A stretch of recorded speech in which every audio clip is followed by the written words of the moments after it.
इस वक्त मौजूद हूँ oil and gas conference Pakistan में और सरीना इस्लामाबाद से बात कर रहा हूँ। मेरे साथ आदिल खटक साहब मौजूद हैं। आप चीफ एग्जीक्यूटिव ऑफिसर हैं अटक रिफाइनरी के और हमारी खुशकिस्मती है कि इस वक्त आपसे गुफ्तगू हो रही है।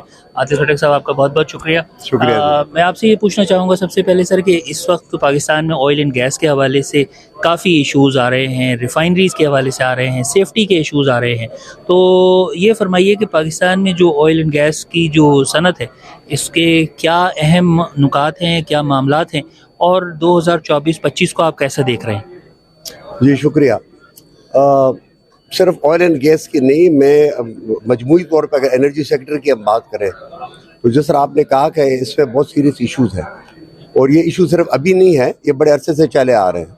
और इस वक्त जो अगर इकोनॉमी के इस वक्त जो हालात इतनी ख़राब अबतर हालात आपको नज़र आ रही है, तो अगर आप सोचें और एनालाइज करें तो बुनियादी जो मसला है वो है ही एनर्जी सेक्टर से, जिसकी वजह से बिजली इतनी महंगी हो गई है, गैस इतनी महंगी हो गई है कि आपकी industry is no more competitive. तो इश्यूज तो बहुत सारे हैं। अगर आप मुझसे पूछे ना कि एक इशू को हाईलाइट करें तो मेरे ख्याल में जो यहाँ पर जो पूरा ओवरऑल एनवायरनमेंट है, लेकिन हम इन्वेस्टमेंट की बात कर रहे हैं, हम कहते हैं फॉरेन इन्वेस्टमेंट बाहर से आए, तो बाहर से इन्वेस्ट तब भी आएगी ना कि जो ऑलरेडी इन्वेस्ट इस वक्त मुल्क में मौजूद है, वेदर वो फॉरेन इन्वेस्टर है या लोकल है, are they happy, are they satisfied with the environment. ठीक है ना? तो अगर उनके गिले शुगे इतने ज़्यादा हैं, अगर उनको काम करने में इतनी ज़्यादा कबाहत और मुश्किलात हैं, तो फॉरेन इन्वेस्टर यहाँ पर क्या आएगा? तो इश्यूज तो बहुत सारे हैं। अभी जो पहले सेशन में कुछ हाईलाइट हुई इश्यूज, एक तो जो ब्यूरोक्रेसी का वर्किंग का तरीका है, एक तो गवर्नमेंट डिपार्टमेंट कैपेसिटी नहीं है कि जो मसले को सही समझे, दूसरी तरफ डिसीजन मेकिंग की कमी है, फिर वो सेफ प्लेइंग का एटीट्यूड है, कोई रिस्पॉन्सिबिलिटी ओनरशिप नहीं लेना चाहता, वहाँ नेब से अलग खौफ है, नासमझी और इनकॉम्पिटेंस के अलग इश्यूज है, तो हर चीज़ डिले होती जाती है। अगर आप पूरे एनर्जी सेक्टर को एनालाइज करें, सिर्फ रिफाइनरी की बात नहीं कर रहा या सिर्फ पास की बात नहीं कर रहा, तो फैसले करने में इतनी देर हो जाती है कि उसमें मजीद मुश्किलात जन्म लेती हैं। मसलन मैं अपने सेक्टर की आपसे बात कर लेता हूँ। मैं इस वक्त एक रिफाइनरी भी हेड कर रहा हूँ और साथ ही मैं एक IPP को भी हेड कर रहा हूँ, तो मुझे बहुत ऑयल साइड का और पावर साइड दोनों का बखूबी अंदाज़ा है। तो अगर आप रिफाइनरी सेक्टर बात है, पिछले 5 साल से, अभी अब्बासी साहब ने उसका जिक्र किया, 5 साल से हम रिफाइनरी पॉलिसी बनाने पे लगे हुए हैं और हमारे पास रिफाइनरी करते करते पिछले साल अप्रूव हुई अगस्त में 2023 में, उसमें कुछ गलतियां कबाहतें थी, फिर बैठ के उनको अमेंड किया गया फरवरी इस साल में।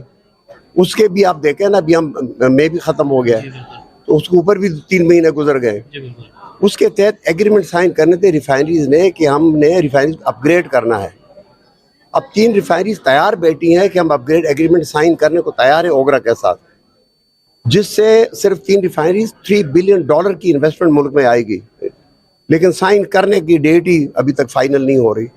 तो इस तरह की चीज़ें जो ना हर चीज़ को डिले किए जाते हैं, और डिले और फिर अपने और मसाइल को जन्म देता है। बिल्कुल ऐसे ही है। तो आई थिंक इशू ये है कि हमें फोकस होना चाहिए, पहले इशूज़ को समझना चाहिए, फिर डिसीजन मेकिंग की समझ इतनी होनी चाहिए, हम डिसीजन लें बगैर खौफ व ख़तर के, मुल्क के मुफाद के तहत, तभी ये बात आगे चलेगी। बहुत अहम बातें आपने की सर, लेकिन मैं ये समझना चाहता हूँ कि 75 साल हो गए हैं, पाकिस्तान ऑयल एंड गैस की फील्ड में कोई नया नहीं है, और इसके बावजूद अगर ये इतने सीरियस इश्यूज़ हैं कि ओनरशिप नहीं है, लैक ऑफ डिसीजन मेकिंग है, पॉलिसी मेकिंग में जो है वो लैग्स हैं, तो हमें मज़ीद कितने साल लगेंगे कि इसको हम स्ट्रीमलाइन कर सकें और पार कर सकें जो ग्लोबल स्टैंडर्ड्स हैं और ग्लोबल इंडस्ट्री के जो ट्रेंड्स हैं उनके साथ हम चल सकें? लेकिन यही तो बात है ना, अभी जो रिफाइनरी अपग्रेडेशन की बात हम कर रहे हैं, जो पॉलिसी बात कर रहे हैं, पॉलिसी का पर्पज़ ये है कि पाकिस्तान ऑयल एंड गैस में यूरो 5 की स्पेसिफिकेशन को मीट कर सके, जो कि एनवायरनमेंट फ्रेंडली फ्यूल हम बना सकें। ठीक है, उसी के लिए हम रिफाइनरीज तैयार है कि हम रिफाइनरी को अपग्रेड करें, लेकिन उससे पहले हमने एक एग्रीमेंट साइन करने हैं। तो अभी हम उम्मीद रखते हैं, वो जो कहते हैं ना कि पेवस्तर है शजर से उम्मीद बाहर रख, तो हम ना उम्मीद तो नहीं है। I am very strong believer in the destiny of this country.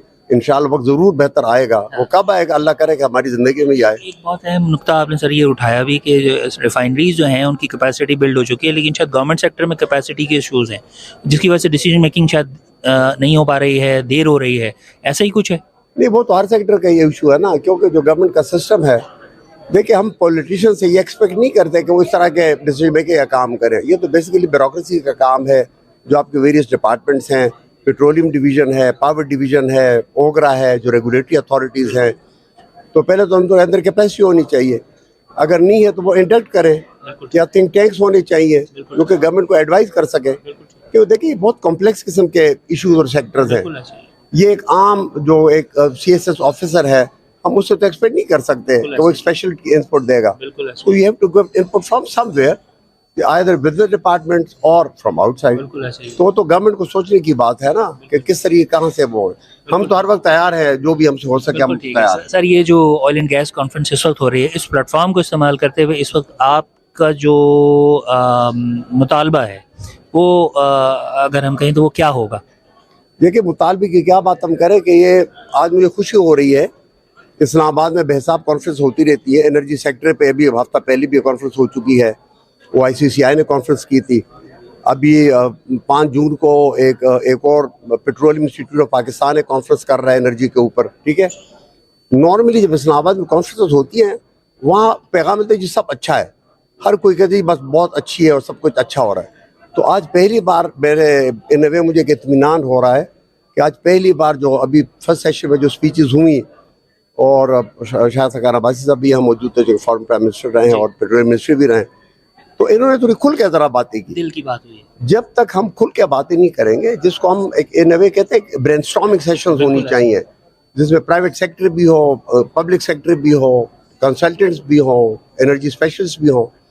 जब तक हम खुल के बात नहीं करेंगे ना, तो हम सभी सही फैसले कभी नहीं कर सकेंगे।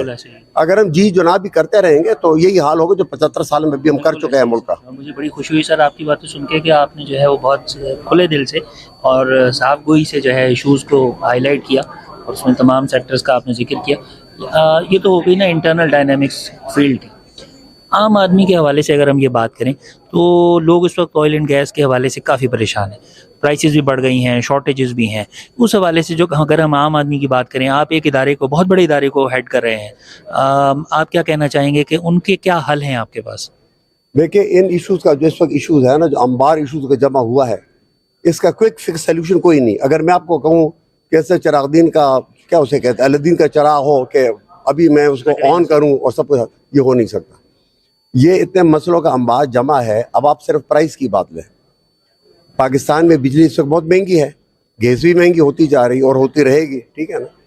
अब जो मसले की जड़ है उस तरफ हम तवज्जो दे नहीं रहे। गवर्नमेंट क्या कहती है कि हर दूसरे दिन कभी IMF का, कभी किसी का प्राइस बढ़ाए जाए, प्राइस बढ़ाए जाए, प्राइस बढ़ाए जाए, तो हल नहीं है ना। प्राइस इतनी बढ़ गई है कि एनर्जी की डिमांड, इलेक्ट्रिसिटी डिमांड बजाय बढ़ने के कम होती जा रही है। अब पावर प्लांट सब लगा के बैठ चुके हैं। 45,000 मेगावाट आपकी इस वक्त इंस्टॉल्ड कैपेसिटी है पावर प्लांट्स की। बिजली की डिमांड बढ़ने की वजह कम होती जा रही है, ठीक है। तो होगा क्या कि आपके जो एग्रीमेंट्स हैं, आप प्लांट्स जो लग गए हैं उनको आप कैपेसिटी चार्जेस पे करेंगे, वो बिजली बनाए या ना बनाए, ठीक है। तो बिजली तो महंगी होनी है। जो है वो सारी। तो अब बजाय ये कि हम ये करें कि हम इस तरह के पॉलिसीज लाएं कि बिजली की डिमांड बढ़े, अब सोचना चाहिए ना।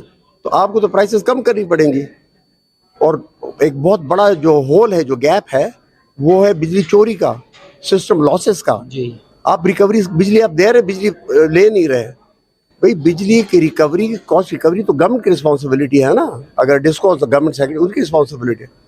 अब वो क्या कर रहे हैं कि जो पैसे नहीं उनसे तो ले नहीं रहे, तो जो दे रहे हैं उनको सजा दे रहे हैं, उनको लोड शेडिंग कर रहे हैं। ये तो कोई हल नहीं है ना मसला का। बिल्कुल ऐसा ही है सर। ये आपने बहुत ही, यानी आपसे गुफ्तगू करके बड़ा अच्छा लगा मुझे, क्योंकि आमतौर पर आवाम की शिकायत होती है कि इदारे उन पर जुल्म कर रहे हैं, और जब हम इदारों से बात करें, जैसे आपसे बात हुई है, तो हमें एक पिक्चर का दूसरा रुख भी मिलता है कि वहाँ पर भी बहुत सारे जो हैं चैलेंजेस हैं, जिसकी वजह से इदारे यानी खुद मसाइल का शिकार है। तो बहुत बहुत शुक्रिया आपका सर, आज आप कॉन्फ्रेंस तशरीफ लाए, बहुत शुक्रिया।